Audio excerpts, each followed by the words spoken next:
പിന്നെ ഇതിൽ age limit ഉണ്ടോ? ഒരു ഏജ് ലിമിറ്റില്ല. അതാ ഞാൻ നേരത്തെ പറഞ്ഞത്. നമുക്ക് ഏജ് IT പ്രൊഫഷന്റെ ഒരു സ്പെഷ്യാലിറ്റി അതാണ്. അവർക്ക് സ്കിൽ ഉണ്ടെങ്കിൽ ഏജ് ലിമിറ്റ് എന്നുള്ളത് ഒരു ബാരിയർ അല്ല. അല്ല, ഒരിക്കലും. അങ്ങനെയുള്ള ആളുകൾ നമ്മുടെ അടുത്ത് വരുന്നില്ലേ? ഡെഫിനറ്റ് ആയിട്ടും. അതിലൊരു എക്സാമ്പിൾ പറയുകയാണെങ്കിൽ എന്റെ സീനിയർ ആയിട്ടുള്ള ഒരാളുണ്ട്.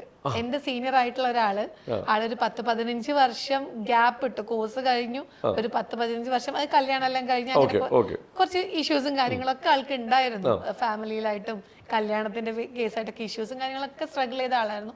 ആള് ഒരു ദിവസം നമ്മളെ കണക്ട് ചെയ്തു, എനിക്ക് എന്തെങ്കിലും പറ്റിയ കോഴ്സുകൾ ഉണ്ടോ എന്നുള്ള രീതിയിൽ.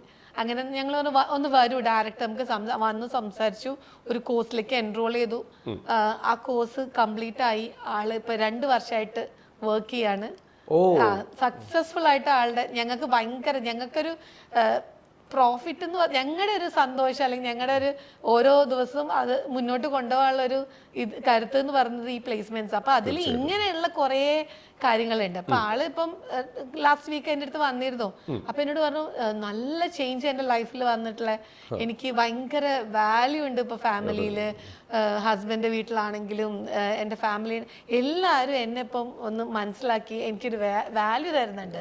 അപ്പൊ അങ്ങനെയുള്ള കുറേ കേസുകൾ ഉണ്ടല്ലോ. ഞാനൊരു എക്സാമ്പിൾ എനിക്ക് പെട്ടെന്ന് ഓർമ്മ വന്ന് എടുത്ത് പറഞ്ഞതാണ്. അങ്ങനെയുള്ള കുറെ സക്സസ് സ്റ്റോറീസ് ഇതൊക്കെ കേൾക്കുമ്പോൾ തന്നെ സന്തോഷമല്ലേ, മുമ്പോട്ട് നമുക്ക് എനർജി കൂടുതൽ.